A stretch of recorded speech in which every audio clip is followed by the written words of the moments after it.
Yeah, sounds good. So, my name is Scott Fuller. I'm the director of admissions at Fusion Academy here in the Galleria.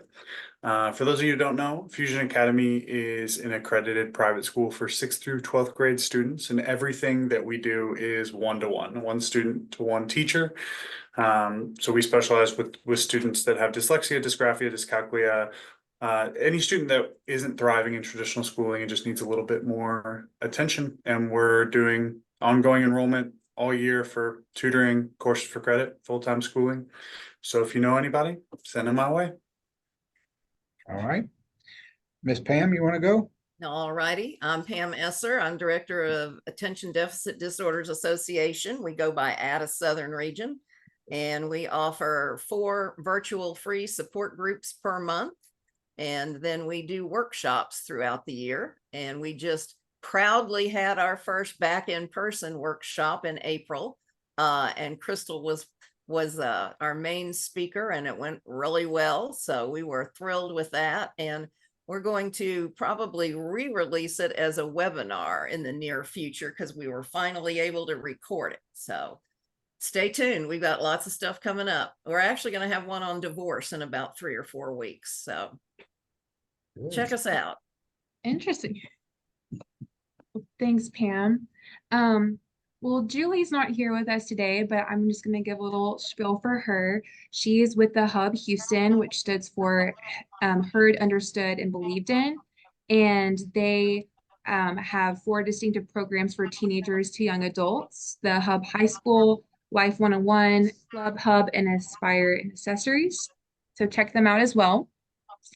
I'm Alexandra Roark. I'm the assistant director and therapist here at Houston Neuroscience Brain Center, and I'm here with Dr. Ron Swatsina, the director here, and we see all ages. We use EEG services to look for neurological causes for symptoms that can help us develop an individualized treatment plan. And we offer services including neurofeedback therapy, talk therapy, EMDR, and photobiomodulation, which is a fancy word for red light therapy. Okay. Yes. And so with that being said, I am excited to announce our guest speaker today, Dr. Crystal Collier. I am so excited to hear what she has to say. I was blown away by her presentation at the Monarch Institute that ADDSR promoted. And so Dr. Collier is a therapist and educator who created a comprehensive prevention model that teaches the neurodevelopmental effects of risky behavior for students, school staff, and families. This program is selected for the Prevention and Education Commendation from the National Council on Alcoholism and Drug Dependence. Since 1991, her clinical work focuses on adolescents and adults suffering from mental illness, behavioral problems, and substance use disorders. Her area of expertise includes adolescent neurodevelopment, prevention programming, parent coaching, addiction, family of origin work, and training new clinicians. And Dr. Collier received the Torchbearer Award from the Association of Addiction Professionals. We're getting some weird feedback. I'm not sure where that's coming from. I'm gonna look into her. I'm not sure what that is. And she was voted Counselor of the Year by the Houston Counseling Association. So we are so happy to have you. I'm going to go ahead and allow you to have. I did. You did? Okay, he already gave you screen sharing purposes. So I'm going to mute ourselves. Maybe that'll cut off the feedback. Hand it over to you. Okie doke. Well, thank you so much for having me. I feel so honored. I'm going to share my screen now. And today we're going to talk about something that I have learned a lot about in my prevention work. Let me actually stop that. There we go. We have the whole screen.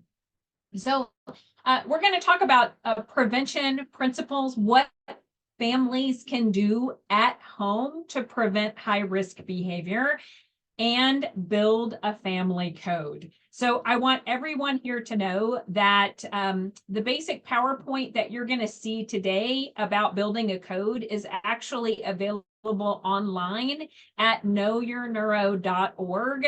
Families, teachers, schools, churches can download it and host a family code workshop in their venue. I've been doing family code workshops for a few years here in Houston all over, and it's been really cool and successful. I can give you some pointers on how to advertise, how to bring families in. You can have families do this together with kids as young as the age of 7. So kids really want to be a part of this process and decision making. So let me first share with you some neuroscience that backs up this activity. So this is Neuro. He is the superhero in my children's book series called Know Your Neuro: Adventures of a Growing Brain. Kids get to watch as Neuro, the superhero, goes on lots of adventures to learn new skills and protect itself from risky behavior. If anybody wants the coloring book version, please feel free to give me an email and I'll send that out to you. As a matter of fact, out of 10 books that I'm writing for this series, the second one is the only 1 and 2 are out. There is a K-2 version and a grades 3 through 5 version. Everything you can find on Amazon. But as we learn about our brain, especially when I studied it, one of my favorite brain researchers, Dr. Lawrence Steinberg, has my favorite quote. His quote is that a adolescent, a teenager, has a well-developed accelerator, but only a partly developed brake. So I thought this would be a fantastic way to teach kids about their neurodevelopment. And so families, clinicians, parents, caretakers, this is how I want you to explain it to kids. And this is what you learn in the first book, Know Your Neuro. So my graphic designer did a really good job of creating movement for our limbic system, which is where the accelerator is. It is the part of the brain that makes you go and sometimes go too fast.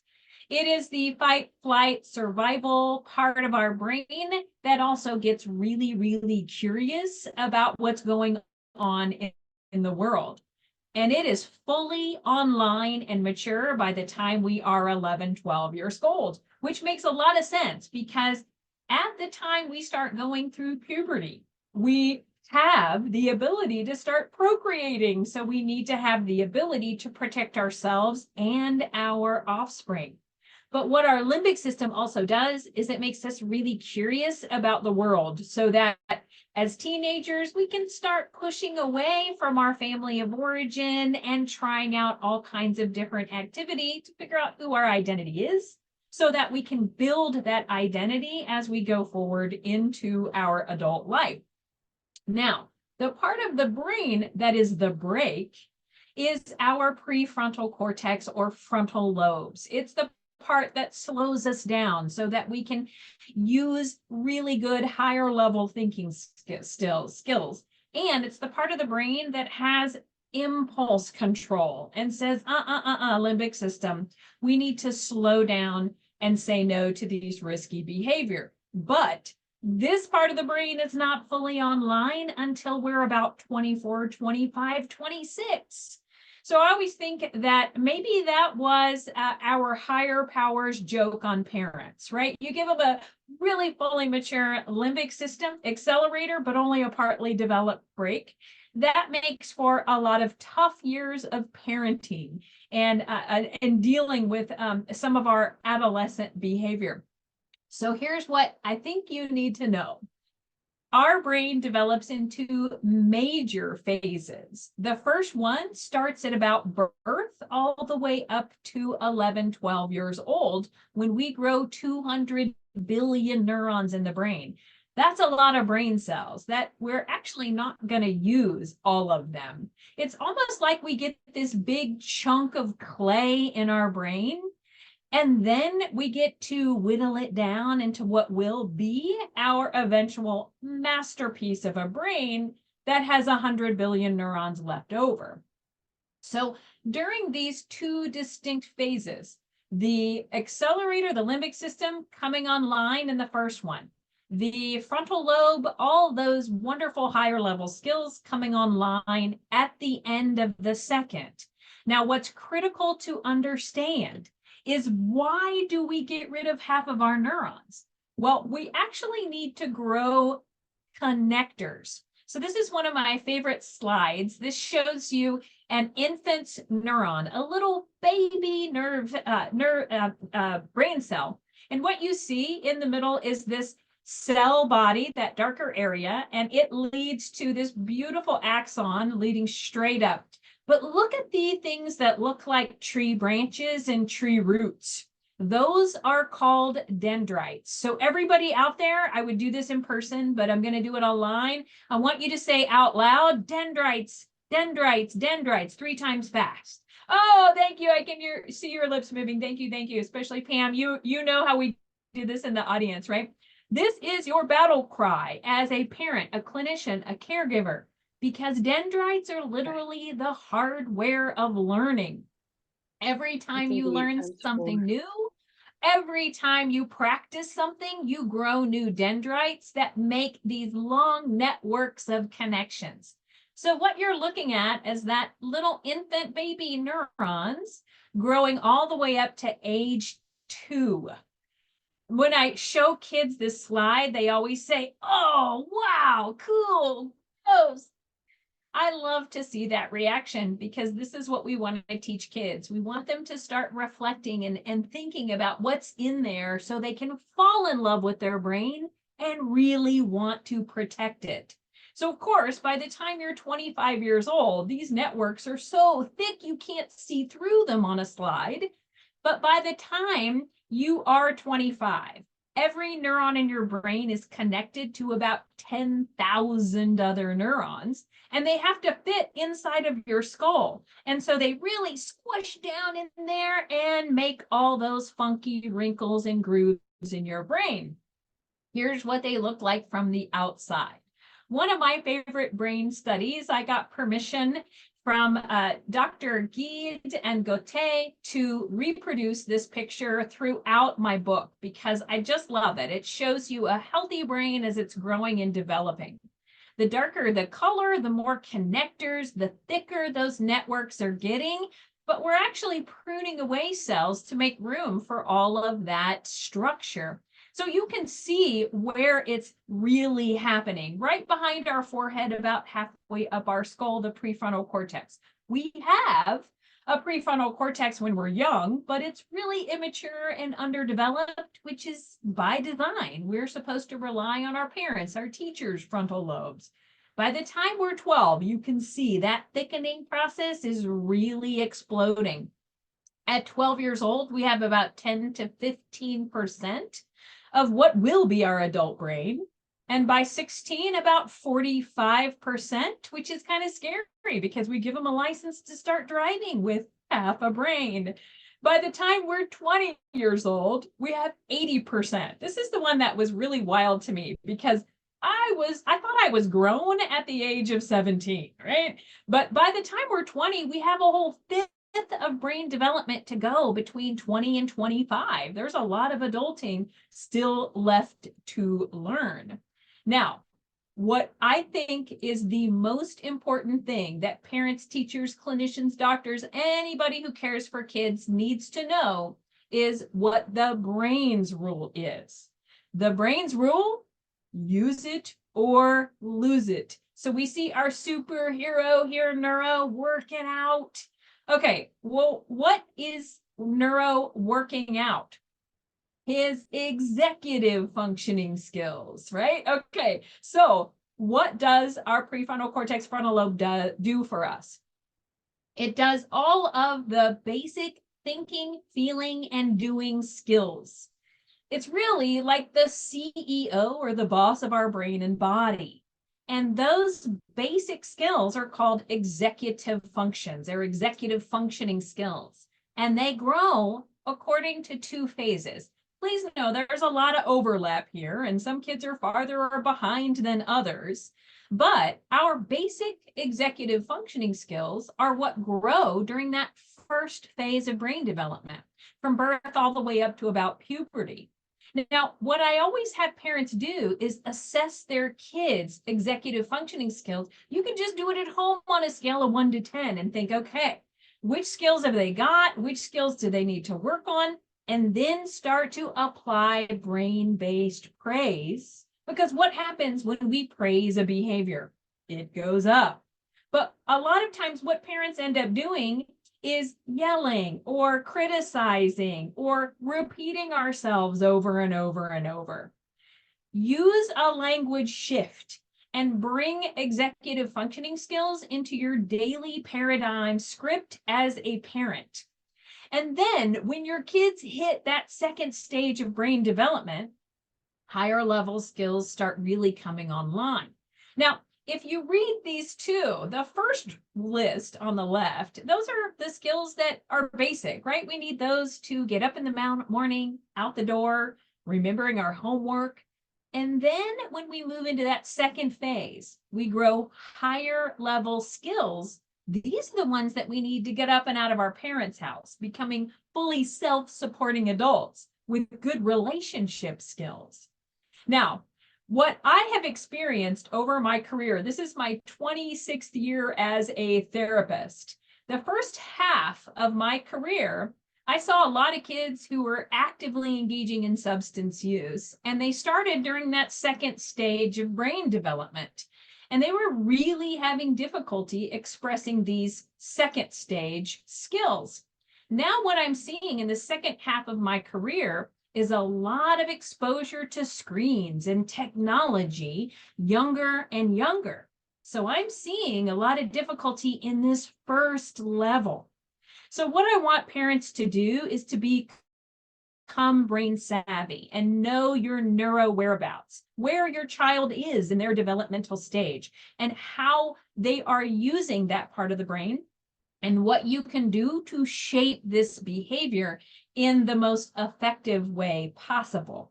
So when you're looking at these skills, it's important to know that there's one in particular that is the #1 predictor of adult success. That is impulse control. A lot of people think, oh, it's problem solving, decision making, judgment. But if you even poor judgment, but really good impulse control, you're probably still going to be okay, right? But no matter how much money you make or how smart you are, how high your IQ is, if you don't have impulse control, you're probably going to struggle quite a lot. So I want you to memorize these skills and put them into your daily language. Let me just give you a few examples of what this sounds like and what it doesn't sound like. Let's take that first one there, task initiation. Here's what you don't want to sound like. You don't want to say, nice task initiation, Johnny. Your kid's going to look at you and be like, who are you, right?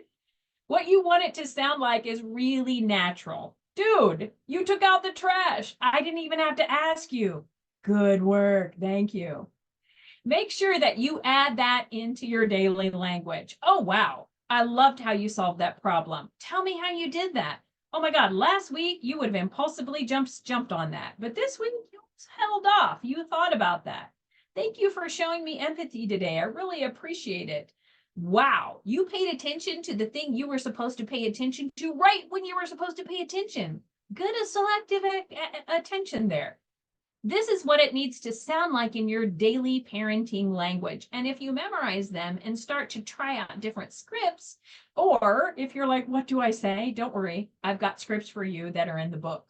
Okay, I think you're getting why this is so incredibly important.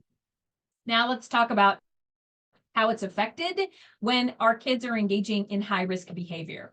So this is a slide that's also in my book that shows a study of a person at the top who was in a functional MRI machine with no substances, no mental health issues. They were looking from the top down into this person's brain. And what you would see in a healthy brain in an fMRI is all parts of the brain are working on together. The bottom slide was taken of a person who just ingested a addictive substance, and in this case, it's cocaine. Now you can see that parts of his brain stay on. That limbic system, the different parts that are keeping you upright, that's on.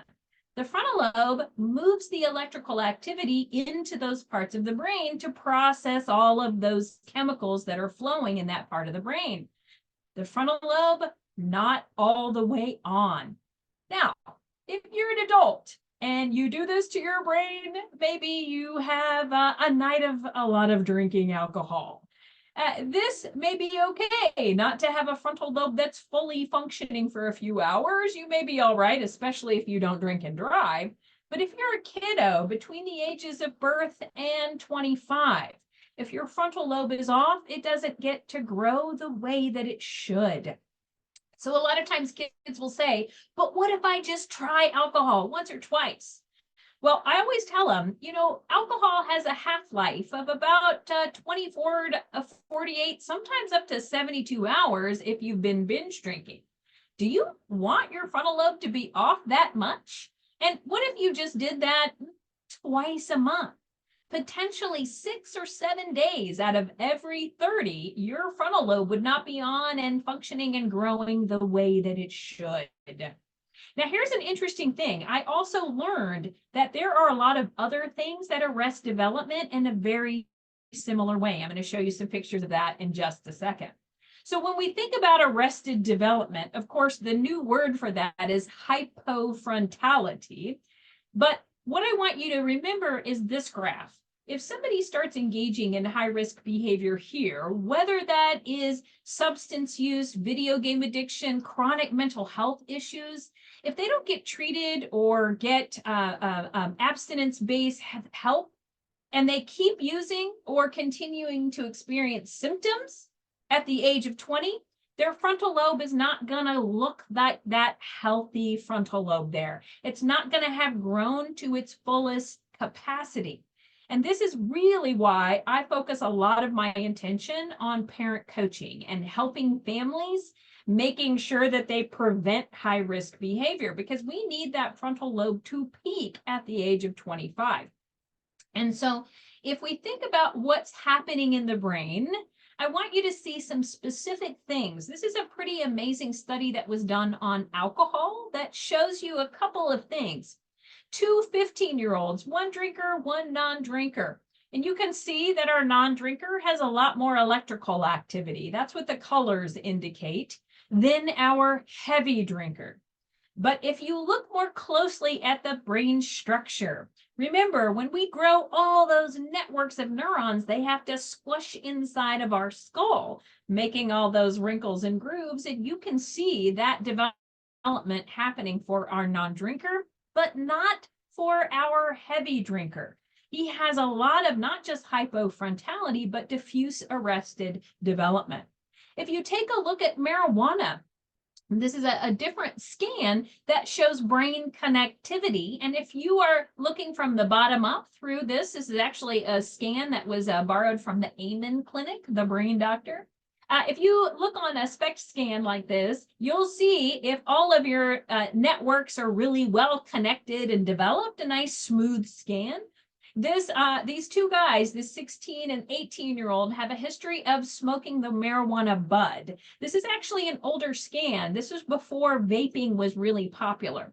So it was just the green leafy bud that these guys were using. Now remember, marijuana's half-life is about 1 to 6 weeks, depending upon how much somebody uses. So it can arrest the brain's development much longer. Now, I promise these are not holes in these kids' brains. They're just areas that haven't grown and connected the way they should, not healthy neurodevelopment. Now, if we take a look at food from the back of the brain going forward, a scan of somebody who has no eating disorder issues at all. She does not report any binge eating or sugar addiction. And when she ate sugar, this is what the brain scan look like. You can find this study on abcnews.com in their archives. It was a really interesting episode that was done on food addiction. They compared this person's brain to another woman who has sugar addiction, and here's what her brain looked like after eating sugar. Now, you can see the spinal cord right there in the middle. Both sides of the limbic system are lit up. Her brain is full of dopamine surging because of all that wonderful sugar, or terrible sugar, unfortunately. If you spin her brain around, you'd see that her frontal lobe is really hypofrontal. It's really shut off. And one of the biggest complaints that I hear from students in my school surveys is that they don't understand why they're gaining weight, why they feel so sluggish. Their schools are not serving the healthiest food, and they're feeling like they don't have any skills to deal with these things. We see body image issues start as young as 8 and 9 years old today. Okay, let's take a look at technology. So thank you to the Surgeon General and the state of California, who is making no smartphones at all in their schools a state law. I know, it's great news. The UK did that already, and I'm working with a really cool place here in town in Houston called Smart Families. They're actually going national. So if anybody wants to bring a Smart Families project to their child's school or school district, please let us know. We go around and do presentations on the neuroscience of technology and how it's affecting the brain. And this is one of my favorite slides because I really loved their graphic. It shows two groups of students. If you connected all the red dots, you'd see the brain connectivity of a group of students who do not overuse screens or screen time, compared to the purple lines that show a group of students who actually use it for 12 or more hours a day.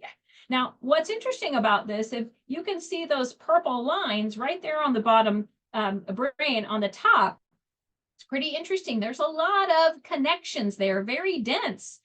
Think use it or lose it. This is the part of the brain they're using the most, which is the sensory and the motor cortex up top. But look at how many connections they have into their frontal lobes. One area, you can see a little bit more clear on the top, one network is developing there. Now, think about these kids peaking at the age of 25 compared to their peers. You know, what kind of an adult, what kind of a parent, what kind of a worker, how are they going to struggle in life because they don't have these basic thinking and feeling skills that have really peaked to full performance? Now, if we take a look at pornography, remember the average age of exposure today, first exposure is 8 and 9. Average age of first search for pornography is 10 and 11. Now, of course, we don't see a lot of these kids until 5, 10, 15 years later. So this is a pretty interesting slide. The only issue I have with it is they say a healthy volunteer at the top. They didn't actually do any technical surveys to find out literally how healthy they were or not. So that shows a little bias. I just want you to know. But what they did not do is use pornography. And they're showing what their nucleus accumbens looks like, a normal healthy size. This is the part of the brain that synthesizes dopamine, part of the reward pathway. And then they looked at people who use pornography compulsively multiple times a day. And you can see amazing brain structural growth, a lot more dendrites for dopamine in this part, about 4 to 5 times more. And they're really suffering from arousal addiction that really rewires their brain, and it changes sexual scripts and sexual identity and pleasurable issues for a lot of people who use it. Now, we can also take a look at mental health. This is a very brave girl who did this study. In a fMRI, had a panic attack, unfortunately, but we can see now in the brain where the effect is. You can see that in the limbic system there, it's white hot, but the frontal lobes are really shut off. And it's really not shut off. They're on, but they've moved all the electrical activity and energy into the limbic system because this person is panicking. They think there's a threat to their survival. So the limbic system is just doing what it's supposed to do. But if you experience anxiety a lot as a teenager, your frontal lobe is not going to be on and growing as it should be. We can see some of the same effects of arrested development from chronic mental health problems that we would see in substance use. If you take a look at depression, this is, of course, an adult here who's been suffering from chronic depression, and it looks like the lights are off, which is really what it's like to be around somebody that you love that has depression. And then you can see in a study, a beautiful study that looked at somebody before and after from the top again. who underwent 8 weeks of talk therapy plus a psychotropic medication, which we know work much better together, right? An active therapeutic intervention plus a medication. And you can see that the brain is beautifully turning back on, especially that frontal lobe. So kids who are suffering from chronic depression as children, even more critical to get them help right away. Get them into therapy, get them into neurofeedback, turn that part of the brain back on and grow those networks so that it can grow naturally as it should. Okay, here's the last slide that I wanted to show you about how long this takes to heal. And this is, of course, just one example, but we can extrapolate pretty intelligently from this.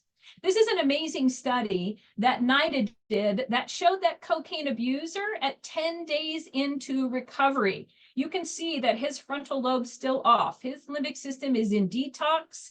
His brain thinks he needs that drug. He's sweating it. He's in withdrawals. But here he is on the bottom 3 at 100 days sober, over 3 months. The frontal lobe is not completely back on yet.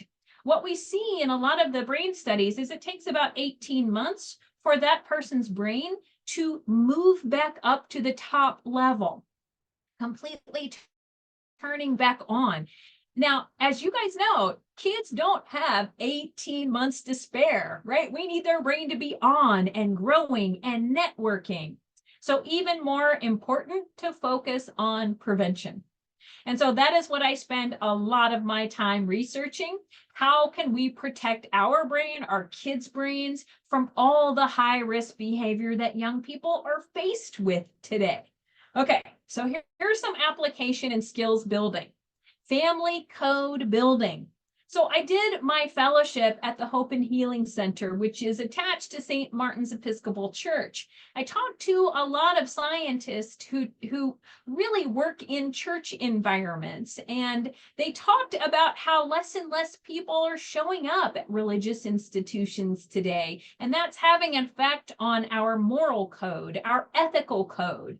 And so one of the reasons why I wanted to create this is because the research shows that when families have a code of ethics that they share, they co-create, they talk about together, it prevents high-risk behavior, but it also really creates family unity. And family unity is protective in and of itself. Kids who feel very connected and unified to their families, liked, cared for, supported, they're more resilient. So I want to teach families how to create their own family code. Literally 3 to 4 simple sentences that actually bring parents together. So here's what I want you to imagine. I want you to imagine at your school, your church, your therapy, a group room. Bring in the families that you work with. Have them bring in kids as young as 7. Most successful events have also occurred when the younger kids have somebody that's watching them, like a babysitter or a caregiver, and when we can provide food and feed families. So imagine that you've gotten a really cool gathering of the families that you work with together, and you have put all kinds of markers and crayons and lots of pieces of paper, draft paper, butcher paper onto the table. The first thing that you're want to do is have the kids start drawing, and you're going to ask them to create a picture that represents their family. I've seen the most awesome stick figure families ever. I've also seen really cool graphic designs of this. It doesn't matter. What we're wanting is them to leave with a poster that really represents themselves. Okay, so let's talk about how we can use the family code to prevent risky behavior. Solution number 1, we have to educate our young people. I want to share with you a really cool story here that illustrates this. When I was doing my dissertation at Episcopal High School, I had just spent 4 years teaching students the neurodevelopmental effects of high-risk behavior, along with my amazing counselor, Jill Ahrens, who is now today Jill Tucker over at the Flourishing Way. She was my awesome counselor there for that period of time. And what we did is we taught kids all of the information that you see on these different high-risk behavior. Then at the end, I randomly selected a group of students who'd been there that long. I gave them a list of high-risk behaviors. And I said, okay, which one of these have you done? Which one of these have you not done? And why did you, or why did you say no? The number one thing kids said was that their parents absolutely educated them on these subjects. One young man in particular, he went through the whole list and said, no, no, no, no, no, no. Yes, no, no, no, no, no. He said no to all of them. You might guess the one that he said yes to. That was pornography. He was a high school senior, never tried alcohol or drugs. And I said, wow, how did that happen? He said, my parents talk to me about this every single year. They show me articles, they talk about the neuroscience, and then I've been doing it at school, and it's just backing up what my parents say. But the one thing they never talked to me about was the one thing that I chose to do. Huge lesson there. Absolutely. So you guys know there's a variety of high-risk behavior out there. We have to talk about all of them. There is not just substances, but there's all kinds of risks. Unhealthy, sugar-dense, high-calorie foods that are highly addictive. Too much screen time. We see issues with bullying and cyberbullying exploding, having really tragic effects on our kids and their mental health. Eating disorders, body image issues, self-harming behavior, all of these we have to talk about today. And one of the most difficult things is bad pictures online, adult content. They call it adult content, but I'm not even sure that it's appropriate for many adults out there, because once we see these things, it can start changing our brain structure. So when I was doing my research, I looked at 18 high-risk behaviors and how they affect the brain. And what I did is that I did a literature review on each, and I put them in the book according to when they show up. So there's an elementary, a middle, and a high school chapter that follow the healthy brain chapter and the addiction chapter. What you'll see is a graph of each of them so that you know as a clinician or a caregiver when actually to have the conversation before it peaks in the graph. Now, when you're like, oh my God, I have to have this conversation now, what do I say? Don't worry, in the book, I've got a script and a checklist. Really easy. No subject spans more than 2 to 4 pages, and it's all in infographic style to make it really easy for you to do that. The next technique you're going to use is your family code. So let me take you through the steps. Step 1 of your family code is you're going to brainstorm values. So we have a checklist of a lot of different values that are on the tables at our events. And it's really fun to watch families go through each, negotiate, talk about, okay, well, I like this one. No, I like that one. And learn how to compromise and set a priority of what are the best values to have as their family. It's really cool to watch that happening. Once you've decided on 3 or 4, the next step is you decide on the no's. What is a no? And that means what risky behavior do we say no to in our family? And why do we say no to these risky behaviors? Because of those values that we just talked about. So your family code then is just a very simple combining of steps 1 and steps 2. You write 3 to 4 sentences. Here's mine, the example that I have in the book. In our family, we treat others with kindness, compassion, and respect on and offline. We take care of our brain development and don't engage in risky behavior. We never use drugs and only alcohol when we're 21 or over. The younger you create this code, the more powerful effect it will have because you'll repeat it over time.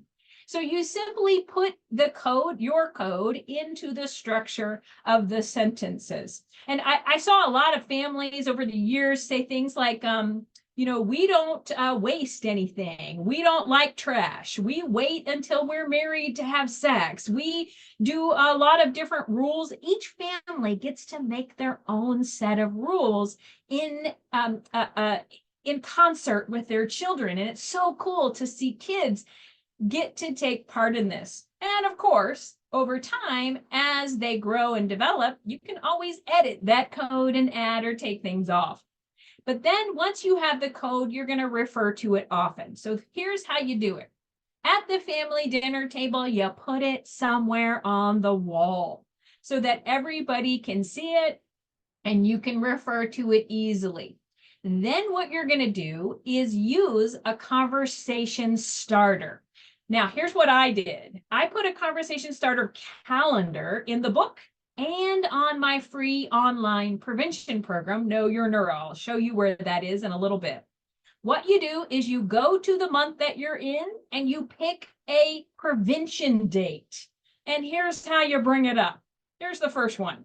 Hey, kids, did you know that this week is National Eating Disorders Week? Now, remember, your kid may be like, Mom, what are you talking about? That's okay.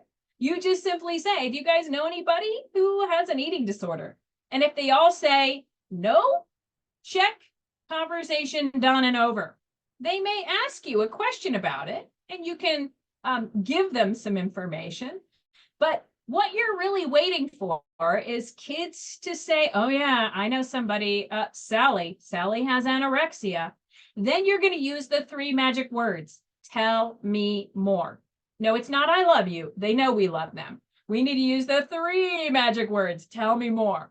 And then they're going to tell you all about Sally's eating disorder. Then you get to point up to the code on the wall and say, well, in our family, that goes against our family code. We take care of our brain and eating disorders hurt our brain development. But I tell you, if you ever needed help, come to me. If you don't want to talk to me about this, I'll find a really good clinician. There's some really great people at the Neuroscience Center in Houston that can help you with this. There's some great people at the ADA, at the Attention Deficit Society that can help. There's a lot of people in different places that can, of course, Fusion Academy. I got to plug that one too. Okay, here's another one. In about 5 or 6 weeks, you just simply pick another date and say, hey, did you guys know it's World Suicide Prevention Day? And your kids may say, Dad, what are you talking about? We don't talk about stuff like that. Then you can bring up the functional family rule. We talk, we deal, we trust, we feel. That's what functional families do. Do you guys know anybody who ever felt so bad they might want to take their lives? One day you're going to hear a child say, yes, I know somebody who did that. And then again, well, in our family code, we take good care of our brain development and we support you in doing that too. So if you ever needed help with that, come to me first. In about 6 or 7, maybe 8 more weeks, another one. Hey, today's National Smokeout Day. By this time, they're going to get used to you bringing this stuff up. And you can say, do you know anybody who vapes? And you know, you're going to hear a kid say, oh yeah, Johnny got kicked out of school for vaping in the bathroom. And then you say again, well, guess what? In our family, we don't do that. Nicotine is the #1 most addictive drug. We don't do that in our family. It hurts brain development. Okay, you guys can see how you're doing this. You can talk about Brain Awareness Week and talk about why you have a family code. I'm talking 10-minute conversations 6 or 7 times a year. Every family can do that. It creates family unity, which is protective, and it educates kids on these topics, which increases the chances of them saying no. Now, a lot of times it's really important to know how to talk to a kid when they say something like, what? Don't you trust me? This is what I want you to say. We trust the part of your brain that's grown and developed. We just don't trust the part that isn't. So we, as your parents, have scientific justification to be your frontal lobe until you grow one of your own. So if you choose to break a rule or do something that's not in line with our family code, there'll be a pretty big consequence. But if you come to us, if you tell us, the consequence will be so much lower, a lot less. We just want you to protect your brain while it's growing and developing. That's how you handle that question. All right, so you guys, everything that I researched in my book, The NeuroWhereabouts Guide, I put in a free online prevention program. You can find it at knowyourneuro.org. There are all the topics that are listed, all the skills, or you can see all the videos from kindergarten through 12th grade that are actually categorized in age group. So if you want to know something about a skill or a topic, you can, or you can go straight to the video with the age of your child. Now, I really developed this for families and schools to use in schools or at home, especially homeschool kids, because we really need good neuroscientific education on these things. And so I made videos K through 2, grades 3 through 5, and then 6 through 12. Every single video has a one-page activity or discussion guide that you can use at home or you can use in class. Currently, I have 65 schools in the United States that are using it and 2 in England. I'm like international now. It's so great. There's a fantastic family page and a student page as well as a school page, but I wanted to show you guys the family page because this is where the prevention calendar is. So you can just click on one of these and it'll be your conversation starter calendar for you. All of these topics that you see there at the bottom are information that parents can use when their kids are growing their brain, when you need to help prevent behavior, or you're shaping behavior when it gets a little out of control. Those are all there and available for you. So here is my information, my email address, my websites. All of the books that you see are available on Amazon. If you would like a publisher's discount because you need to order them a little bit more in bulk for your staff, please give me a ring and let me know. I can make sure to set that up for you. And a really cool news, book 2 in my Know Your Neuro series, Neuro Makes Good Choices, is actually live and on Amazon now. The next book, book 3, is going to be Neuro Sets Boundaries. Book 4, Neuro Feels Feelings. So we're going to be teaching kids their executive functioning skills starting in kindergarten and every year in a fun way to get the best, healthiest brains that we can. All right, you guys, so that is me. Let me go ahead and open it up to anybody that has thoughts or questions or opinions or ideas. Yes, this was absolutely amazing. So much great information. We actually do have one person in the chat who asked a question, so we can start with that one and then people can start chiming in. But someone asked, what would be some cultural diversity associations in developing a family code? Oh, this is fantastic. So I actually work with a diverse a group of parents all over the city and in my private practice too. Because Houston is such a diverse international city. I work with a lot of families who are Muslim and they integrate Muslim tenets into their family code. I actually went and spoke at a church in South Houston that predominantly Hindu families, and they actually loved the idea of the family code because it fit in well with a lot of their existing values and beliefs. And I think it's really important because the family code can be tailored to your family. It can actually be, secular or non-secular. It can be just about what you believe is healthy in the family code. Add whatever you'd like. What I really want you to make sure you put in there is that we take care of our brain. And here is why we protect it. Remember that prevention works, but it has to be done consistently over time. And so I'm trying to create a really easy method to integrate this into family dinners, which is actually also protective. The more family dinners that we have, sit down together, even if it's in the car on the way to soccer, right? You can pop these discussions in anywhere. And so what we do know is that for any family, this can fit into their weekly activities. Well, we have a few more moments while you are still processing all the information. We want to say that our next discussions with Dr. Ron will be on Wednesday, July 17th from 12 to 1 p.m. Central Time. Mark your calendars. We'll be sending out more information on that. We'll also be sending out a recording to this webinar. We should be sending that out like the next couple of days. So keep an eye out for that and send it to anyone else who you think might be interested in hearing about building a family code. Awesome. Thank you guys so much. I feel so honored to be hitting with all these heavy hitters that are present today. Thanks. Just want to add one thing to what you were saying, talking about the fully developed brain about 26 years old.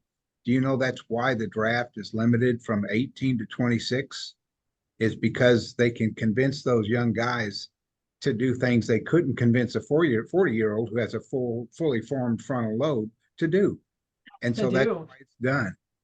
Well, it's interesting. Part of our technology presentation, we show a lot of the research on video game effects. And one of the studies shows that, empathy has to be shut off when kids are playing first-person shooter games.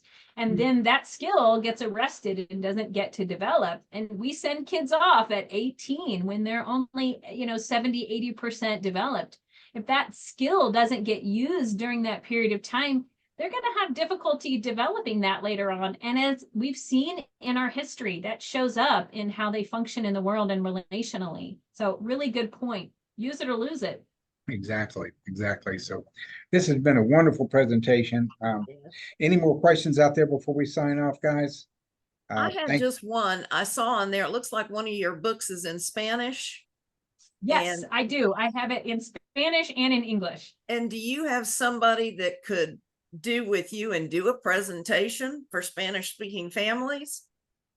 I actually don't. I've done it a couple times at schools who have a large Spanish speaking. Two ways is they make it an interpreter that I stop after a few sentences and they interpret in the real time.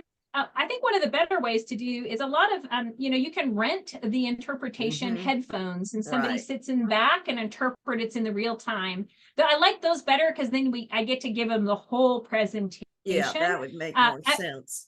It is, yes. I'm actually looking for volunteers that can help me transcribe my videos on Know Your Neuro, because you can get all the information on Know Your Neuro in any language except the videos. They're just transcribed in English. So I'm looking for people who can help me transcribe those so we can have them available to everybody. Okay, that's good to know. I may think about who might be an option. Please do. Thank you. I actually have 28 high school and college interns right now that are helping me write the NeuroWhereabouts guide for youth. They're written by teenagers for teenagers and young people. And so that'll be out by the end of this year. Wow. One of your interns is joining us for an internship in July. I look forward to it. It's going to be exciting. Yay, wonderful. That's good. Yeah, anybody in the Houston area who's interested in joining for an internship, that I can teach them about how to research these topics, but they also in exchange get to watch me do live therapy in my free clinic on Monday night. So it's a pretty good experience for them. Yeah. Well, thank you so much. We're going to go ahead and sign off now since it's 1 p.m. But thanks for everyone for attending, and keep an eye out for the email with our next date and the recording link. Wonderful. Thanks, you guys. Amazing as always. Be careful out there. It's raining. All right. Bye-bye. Thanks, Crystal, so much. You're wonderful. You're so welcome. It's so good to be here with you guys. Yes, I'm going to call you. I'm not as busy in July, so I'll call you and come in and do some neurofeedback. Oh, yeah. I plan to come in and see what the experience is like and everything else. I've got her EEG. So so you've done the EEG. Yeah. Okay, great. Nice. Oh, yeah. I always go try it out before I refer somebody. So many years ago, I went over to see Dr. Ron, who I remember that I was meditating during the QEG and I nodded off a little bit and he's like, whoa, yeah. It was a really fun experience, but it helped me really feel confident about sending clients your way. And I've always had really great